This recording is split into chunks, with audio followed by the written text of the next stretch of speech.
You are listening to the Need I Remind You podcast with Yolanda Youngblood. I am her, she is me, and this is my mental health story. If you're tuning in right now, you are tuning in episode 3 of a multi-series storytelling of my mental health experiences within the past 3 years. This content involves mental health generally, but it also interwovens my practice of mindfulness, my practice of compassion, self-compassion and compassion for others. And it also interwovens heavier topics such as psychiatric, hospitalization, involuntary treatment, sibling loss, and mental health issues and experiences and challenges. So at any point in this listening experience, you feel that you need a break or you need a snack or you need to get a blanket and cuddle up or go outside or take a walk, please feel free. Please take care of yourself. Know that I am doing the same. This is a embodied practice for me. This is a part of my healing to tell my testimony and tell my story and to give it space and to also take care of myself and to know that both things can be true, both things can be held. I don't have to go get anything and neither do you. So let's get into it. So part of my healing process has always been around journaling. And I have been writing since I can recall as a youth. Maybe 5th grade was when I started to reach for a journal and capture things. I think it was after I saw Harriet the Spy, the movie, and I just thought that was the personality I was taking on. Like I was Harriet. Harriet was me. And I felt connected to the practice immediately. And throughout my years, I've just always returned to writing things down, and it helps me to remember. It helps me to have those reminders. And, need I remind you, the channel started off as a writing practice and a channel where I could get my writing out to the world and share to different communities and different people who wanted to hear, from my point of view and from my voice and style of writing. And, I started that channel and I really wanted to keep it consistent. But as I was doing my own healing practice and deepening that over the pandemic, over work stress, over, experiencing hospitalization, now experiencing my second hospitalization, I had to start putting some things down and focus on the basics and the bare minimum of what I could manage. And that at first it felt very freeing and liberating to put things down and, to resign from my job and to shift my focus to family and to my own well-being, taking care of myself and, not having a calendar or a commitment even around creativity and writing. It just felt like, okay, I have permission to just be and to give my energy towards what I feel is most important in the moment. And I just started to see that my writing practice was becoming more of a job than a pleasure. And so I stopped doing it. I stopped publishing my writing specifically. I still write, I still journal.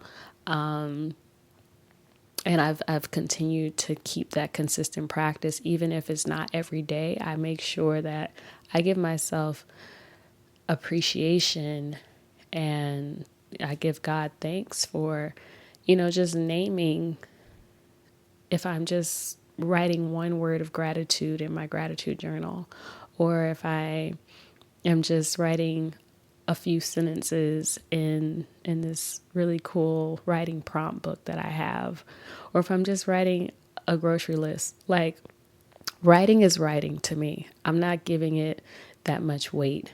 I'm telling myself, and it's actually a great loving practice to tell yourself and affirm yourself that these things count.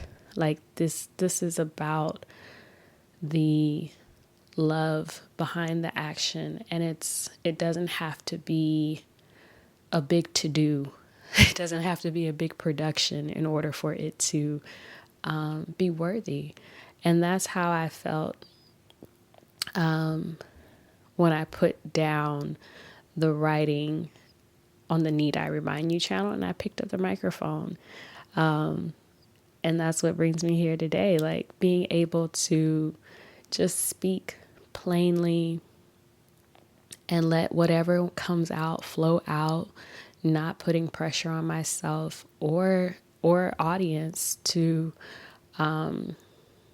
do anything but be here now, and witness what you notice, and recognize that your thoughts, my thoughts, are not who I am. I am observing what I'm experiencing as I'm thinking about the content that I'm creating, as I'm naming how I'm feeling in this moment. And it's a practice. It's a practice, and that's why I do it, because I want to be in practice of telling my story, all of my stories that I feel inclined to share and that I feel called to share. And I also want to name that there are some things that I'm not sharing that that won't be going on this channel, because it's already been shared in my journals with me and God in my solitude, or it's been shared with very, very, very trusted individuals who, have built decades of trust and responsibility and love and practice with me. And so, as I'm sharing right now today, I'm feeling giddy. I'm feeling a peacefulness that is also coming from making decisions around my life right now that's just making things much simpler and easy, and that just gives me so much gratitude and thanks to God for keeping me in this peacefulness, when there's so many things that I could be doing. There's so many things that that are around me going on, distractions, chaos, but also opportunities and newness that is just springing up, and it can all be very exciting and captivating, and it can also be overwhelming and daunting and heavy. And so I'm just thankful for the neutrality and the stillness that I have right now, that I have everything that I need, and I'm just excited to share how I've gotten to this point through my storytelling. So as I shift back into the mental health story that I have been discussing over the past episodes, we are coming into the aftermath of the second hospitalization. I was, as a recap, involuntarily hospitalized for the second time, July 2022, 18 months after being hospitalized for the first time. And I found myself back in North Florida, living with my parents, feeling confused, feeling disappointed, feeling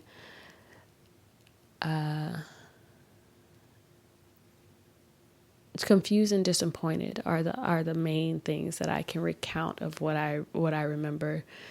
And those feelings were really rooted in thinking that I had solved the problem, thinking that I had overcome the challenge that I faced, and that was just a one-off thing that I faced when I was first hospitalized. I thought that it was mainly tied to workplace stress and the stress that I had been putting on my body and bypassing my spiritual needs, which those things were true, but that wasn't the full story. And when I was hospitalized the second time in a state where I was not working and I was, was not stressing for work or for income or for, a project or, what's next. I wasn't doing that. So I really had to take a moment to sit with myself and investigate what else is going on. What happened this time that triggered the same or similar response that landed me in the hospital. And so getting back to North Florida, getting back to my familiar hometown, being with my parents, my initial reaction or response of returning was to just be here now and to slow down, to not be so quick to solution anything or to figure out anything, but to just pause and ground yourself. So I did that for about a week, and then I felt, like it was time to get a real evaluation, a real psychiatric evaluation, because up until that point, I had only been evaluated by either psychiatrists that were in the hospital, which they only gave me, and I'm hearing through other accounts, through other stories that people have shared publicly, that, typically in a psychiatric hospital, the psychiatrist, the staff is pretty stretched. But, in a public hospital or even a private hospital, like, the psychiatrist is you're seeing them like maybe once in a week, maybe twice. And they're only giving you 10 to 15 minutes, if that, to really engage with you. And when they do engage with you, it's how are you doing? Just, that checklist, if you will, of how are you feeling? How are you sleeping? How, are you engaging with the conversation, and da, da, da, da. It's not evaluating, or I didn't experience where they were evaluating me and asking me questions about what led me to what had happened and what I experienced and what my body was experiencing, or what I needed in that moment. And so getting back to Fort Walton, I started doing my research in finding, psychiatric care and an evaluation that fell within my insurance. And, it was a challenge to find someone who met my standards, an office that had good reviews, an office that took my insurance. So I did that, but I made sure that I took my time. I got settled somewhere, and I was prescribed. I was taking an antidepressant, Lexapro, as a continuation from my medical records, because, when you take one thing that one time and they see that on your records, they just assume, okay, let's just give her the same thing, but just double it this time and see if that works. So I was taking that again as blind compliance, not really sensing into depression, not feeling like depression was what I was experiencing, just based on my understanding of depression. I did not feel that was what was going on. But I took the Lexapro just as a precautionary. And then I was also prescribed Vistaril, an anti-anxiety medication. And, took that as needed for anxiety, but I didn't really take it because I wasn't feeling anxious. I was, once again, like, after I gotten some sleep and just really sleep that really supported my mental health and getting me back to a state of clarity and groundedness and well-being. But I knew that as important as sleep was in the factors of my hospitalizations, I knew that there was something more, or there could be something more than the sleep, as to what was keeping me awake, what was in the undercurrent of my restlessness. And so I just wanted to engage with a therapist to talk more about that and to understand that more. So I started also to look for a new therapist who could help me with that specific set of experiences. And it took me a while to find a therapist that I felt comfortable with, I felt safe with. But again, months of looking up people and gleaning my insurance and, checking and doing consultations and free consultations. Usually therapists have free consultations for you to ask them a few questions or send them over a few questions if you want to do that. But being able to just allow for trust to be rebuilt, because I felt as if I had done some amount of work, like a great deal of work for the 18 months prior. And, again, I felt like this disappointment that I had failed somehow, or that I wasn't doing enough to understand what was going on with me. But I didn't hold that feeling too long, because I knew that, one, beating myself up was not okay. That wasn't effective. Even if I was beating myself up softly, it is still not okay to rigidly hold on to the fact that I need to fix something within me. That is a very slippery slope. And I know that for myself, I experience that, and I see others experience that, of wanting to improve not only their mental health, but their overall health, physical health, financial health, spiritual health. Like we want to be well. We want to be at peace. We want to live freely and happily. I got it.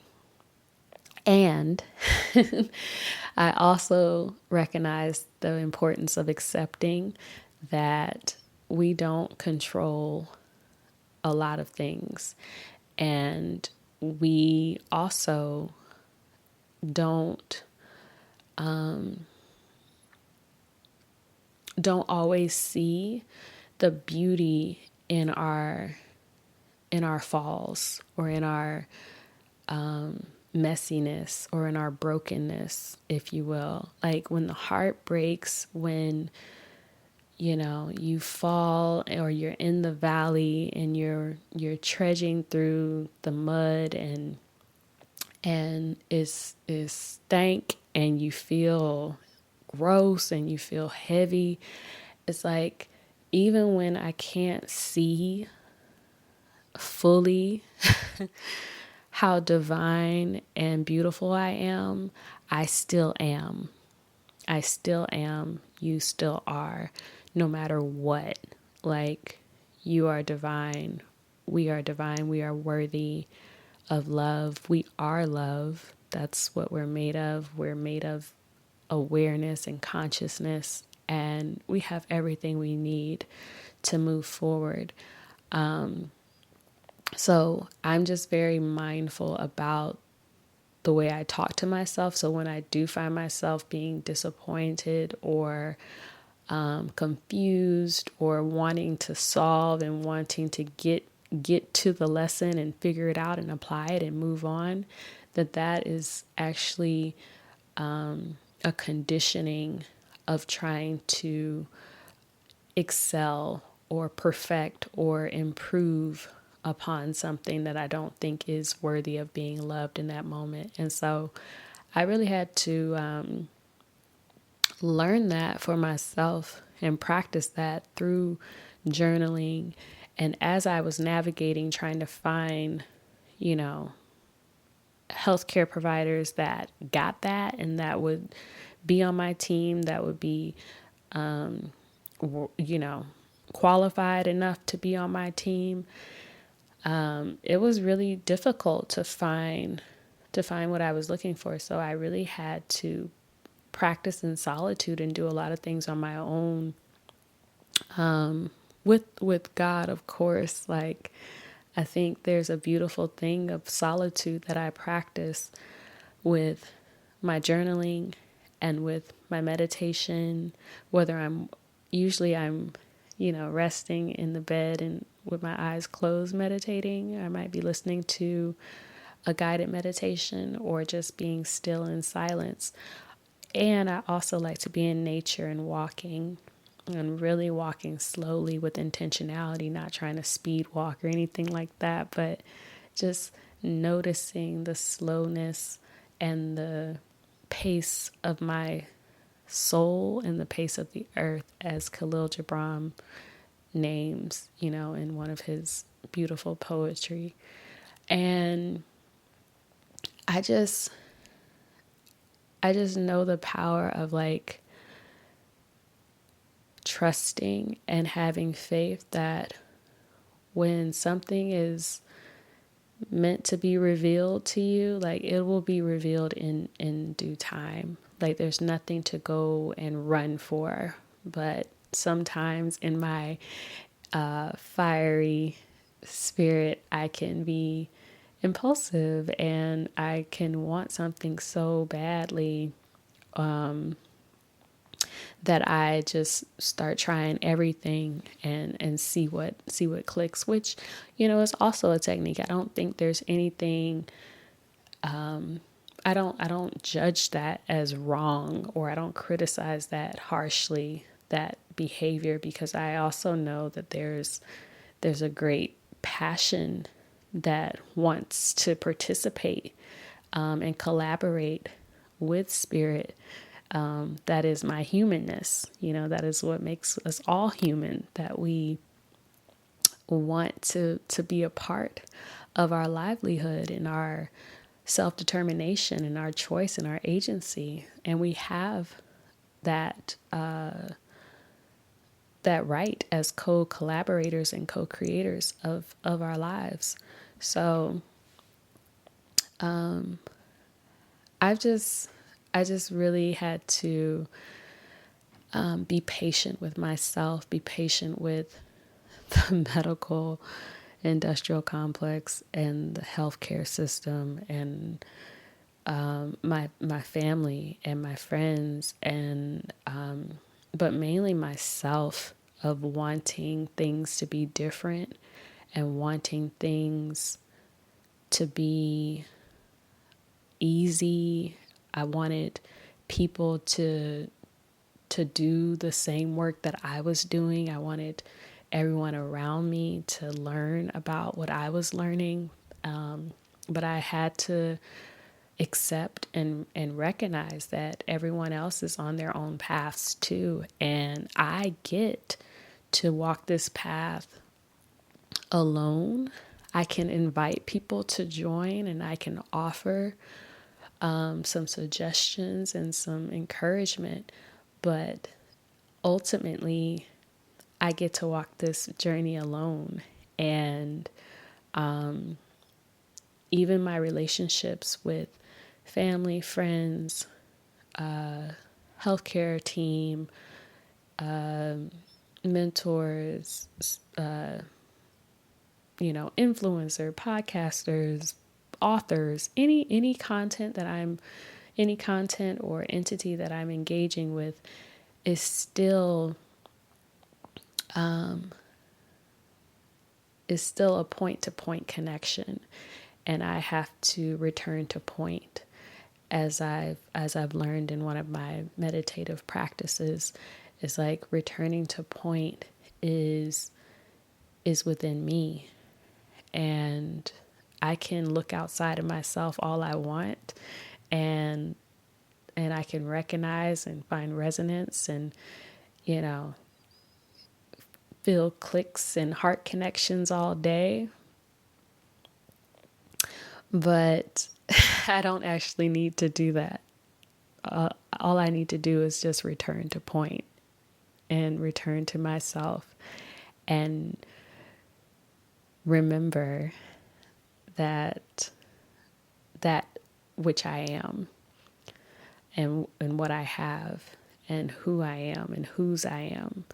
So I say all of that to name that it was a process. It was a journey to get a rhythm. But I started to get a rhythm after, 5 months of returning to North Florida, finding a therapist, getting a rhythm with even medication. I stopped taking medication at the end of 2022 because I wanted to trial and see how my body was responding without medication, and it was responding well. I was sleeping well. I didn't notice any restlessness or anxiety or anything like that. And it wasn't until February of 2023 when my eldest sister transitioned and passed away. And naturally, something shifted within me when that happened. And my body started to shift. I remember feeling lots of feelings during that time. And I remember thinking how much I wanted to just run away. Because I was in North Florida. I had been around my mom, my dad, my nephew, my grandmother, and my oldest sister. And it was just all so close in proximity.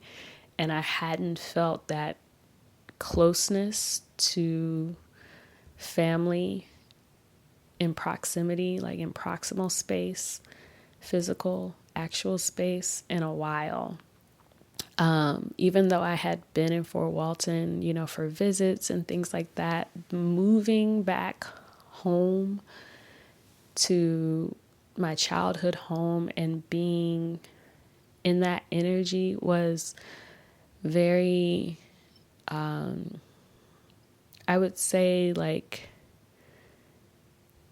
it shifted something in me that I can't even name clearly, because it wasn't uncomfortable, but it was strange. It was odd that, here I am in my mid 30s and I'm back in my childhood hometown, and things are different. Things are radically different. And now my sister is no longer here, in physical human form. And I'm witnessing a level of grief and impact ripple through the body of loved ones that mean the most to me and have meant the most to me. And I don't know how to hold that. And so I felt very, I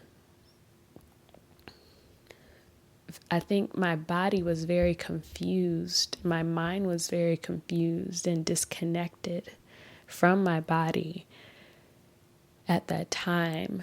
And I started to experience the restlessness and the wakefulness, and not being able to stay asleep. I would fall asleep, sleep for a couple of hours, and then wake up and not be able to go back to sleep. Or I would fall back asleep after an hour or two, and then I would wake up again 2 hours later. And, with sleep deprivation or any form of insomnia, like whether it be chronic or just over a week, which that has been my experience, the latter, sleep deprivation wears folks out. Like, whether you think you got it or not, like, it wears on your body and your mind. And for me, what I experienced was just a slow draining, like my capacity to think clearly just starts to wear down over time. And my living with my dad, he recognized that, and he strongly encouraged me to re-engage with my psychiatric provider so that I could have medication just in case to help me sleep. And, I agreed. I tried to get that. We both tried to get that. He went to the office with me, and unfortunately, my provider wasn't available that weekend. And it was a day before my sister's funeral. And I remember having a therapy appointment virtually online and just explaining how I was feeling, what was going on. I knew how to check in, and, it was very coherent, but still noticing, my body, and the rhythm that it was on, that was not nourishing my sleep pattern like it typically did. And, I just kept thinking, like, if I could just get through the funeral, like, I will be okay. Like, if I can just, get through the main event, so to speak, I'll get some sleep. Like, my mind will be free to relax just a little bit better. But, it was very much thoughts consuming around, okay, do I go to the funeral? Do I not? What do I say? Trying to, honor my sister and her legacy and her children and my family members, and just really again, like not having the capacity because I was so disembodied and disconnected. And I can say all these things in retrospective as I've worked through them. But at the time, I really felt that my anxiety was increasing around the sleep because I saw the fear in my father's face, and I wanted to do the best that I could to be good and be well during this very delicate and sensitive time around loss in our family. I didn't want to create another situation for my parents or my family members to endure. So I really tried to, quote unquote, get it together. And it just didn't happen. So the night before the funeral, I started pacing around the house. I started speaking incoherently, as my father explained to me after I asked to hear, what had happened and what had he noticed. I did remember feeling like a sense of doom, like, we live in North Florida. There's military bases, and you can hear the military often, blowing up things or firing off weapons, or just you can hear the violence and the destruction almost every day in our town.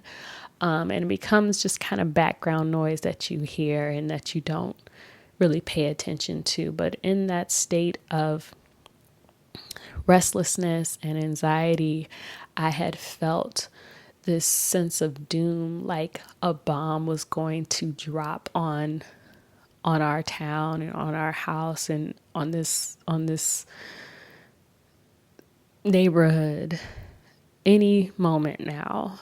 And I could feel that in my body. I could sense it. And I started to just break down and worry. And my dad wanted to take me to the hospital, to the emergency room. And I made it all the way out to the car, and I was really pleading with him not to go because I felt this fear of, well, it's not safe to go out. Like, we could be in danger. Like, I really thought that something bad would happen to us on the way, and just wanting to stay inside the house. Like, if it's gonna happen, I just want to be with family inside the house. I don't want to get into an accident. I don't want to cause any more harm than necessary. That's what I was internalizing in my own being. And so, God bless my father, who, had to make the hard decision on calling 911 because I refused to let him take me to the hospital. And he, called for EMT support and just wanted them to come because that's where I felt safe, for them to come to the house. And I thank him so much for doing the best that he could in the moment and hearing me and not forcing me, in the car, and hearing me that I wanted to stay in the house, and doing whatever he could to make sure that I could stay in the house while also, calling on support, because he needed help in that moment, and he needed to know that his baby girl was okay. So I get why he responded the way he responded. And, momentarily later, I remember seeing two armed police officers come into our house and carry me out. I had to be carried out because I did not want to leave. I was carried out into the ambulance, and at that point my mind just really was on a roller coaster ride. I felt dizzy, I felt all over the place. I know that I was cussing and trying to escape and resist, and eventually I felt like my head was just spinning and my world was just spinning, and I could not stop to focus on anything on the ride to the ambulance and or to the hospital. And so when I eventually got to the hospital, I could tell that they sedated me. I knew that because they were, trying to push paperwork on me, and they offered to give it to my dad, but I was so afraid of being admitted without my consent that I tried to hold on to the paperwork and read it, even though I could hardly keep my eyes open. I did my best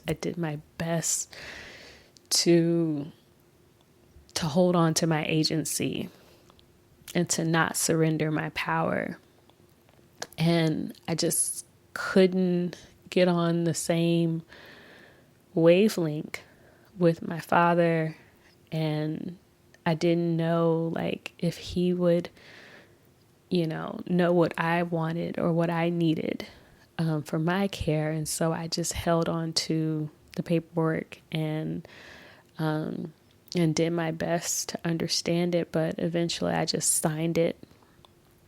And I still don't know to this day what I signed or what it was. Even if I gave it over to my dad to read, I don't know what he read or what he signed or what he read to me. I don't remember any of that.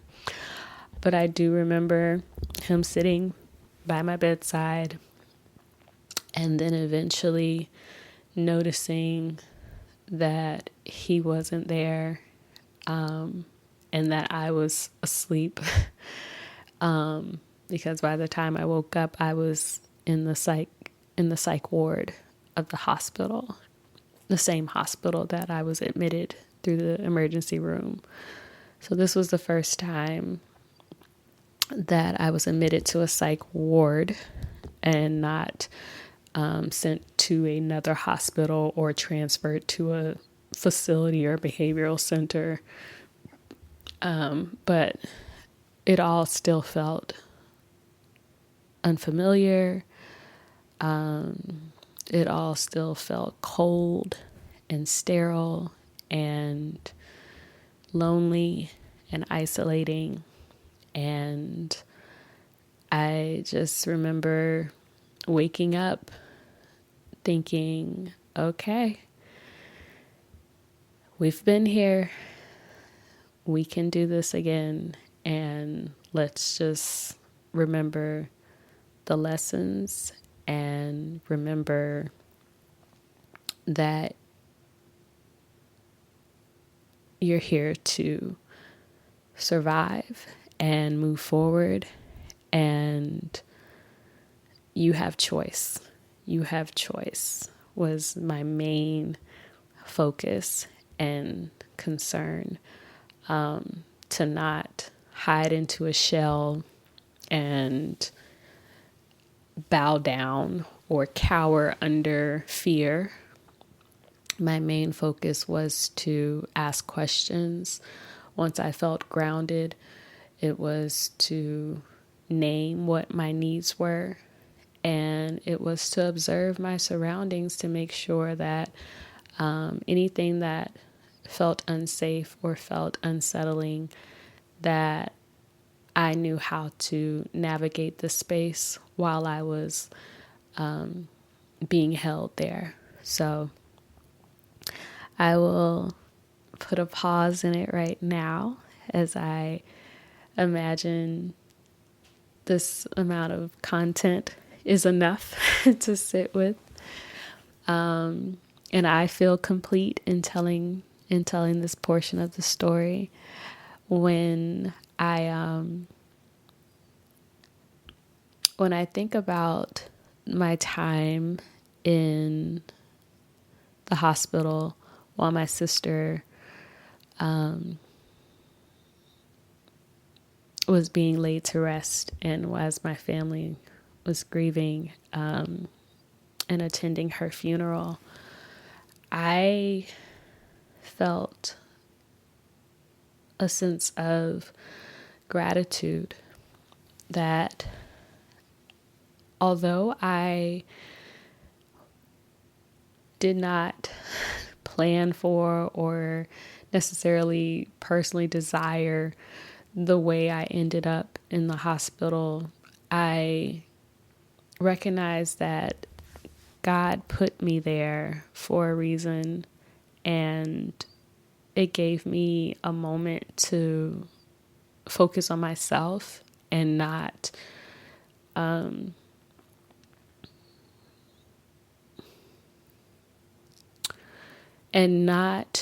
be ashamed of that. To have something so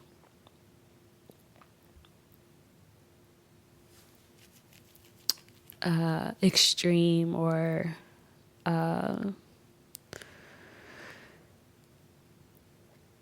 turbulent happen, in a sense, it gave me a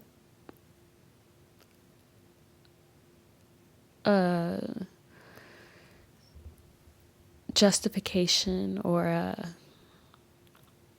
permission slip, if you will, to be excused from my sister's funeral and from dealing with any family grief. It gave me permission to focus on myself.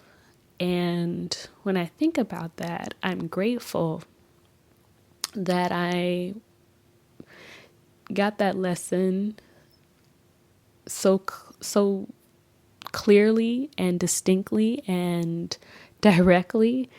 Like there was no doubting that God was telling me to take care of myself in that moment. And although I had to repair the trauma that I experienced and the hurt that I believe I caused, or that occurred within my family as a result of me being hospitalized for the third time, or not even that I caused, but that I know was experienced. Like I know my family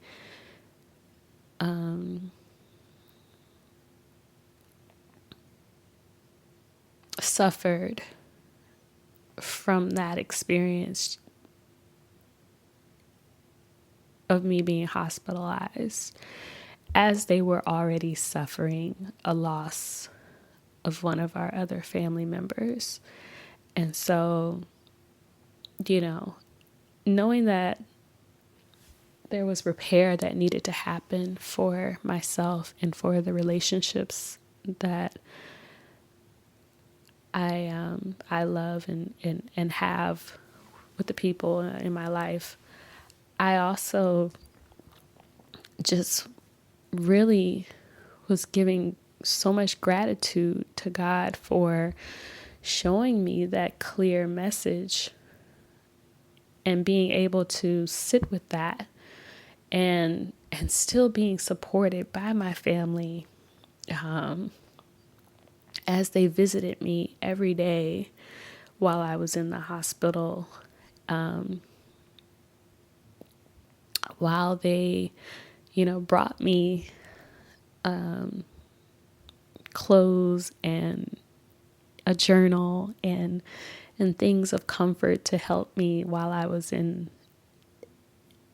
the psych ward, and being able to call them at any point and they pick up and we have a conversation, and it just reminded me to take up space and to center my own experience and not be so consumed or worried about how my energy impacts someone else's. Like, to open up and be vulnerable and expressive and honest about what's going on inside is not only liberating to me, but it's liberating for others at the same time. And as Maya Angelou says, love liberates. And it's so beautiful to know that even when things are messy and, chaotic or eccentric or odd or erratic or painful or hurtful or however it comes, like, just to know that there's love behind it, that there's true intentionality and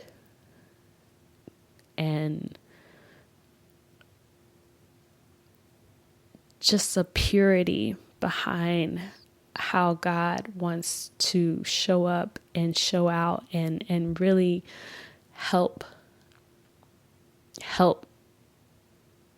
us grow is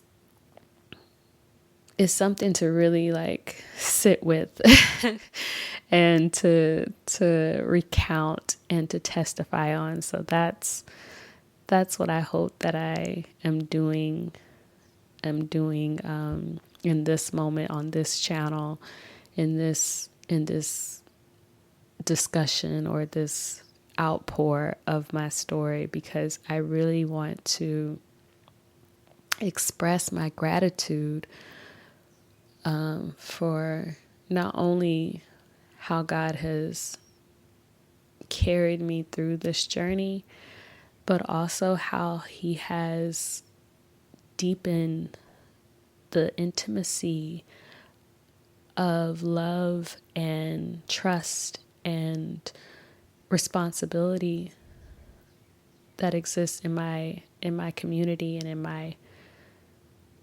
my loving relationships that I know of and that I don't even know of. Like, it's building so many channels of